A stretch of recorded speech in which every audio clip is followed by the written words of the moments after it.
কালের দেবী যখন আবার মুখ তুলে তাকালেন, ততদিনে রাধারানীর বয়স 16 পেরিয়েছে।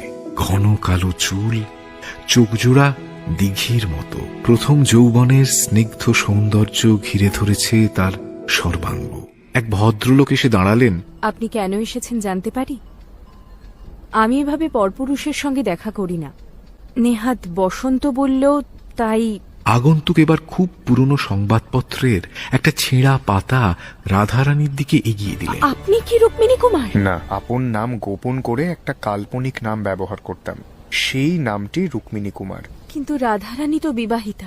তিনি নিজেই তো আমার সন্ধান করেছিলেন। আপনি রাধারানীকে যা দিয়েছিলেন তা পরিশোধ করবে, তাই? যা দিয়েছি তা পেলে নিতেই পারি। সেই নোটখানি বের করল রাধারানী। এই নোট কি রাধারানীর স্বামী দেখেননি?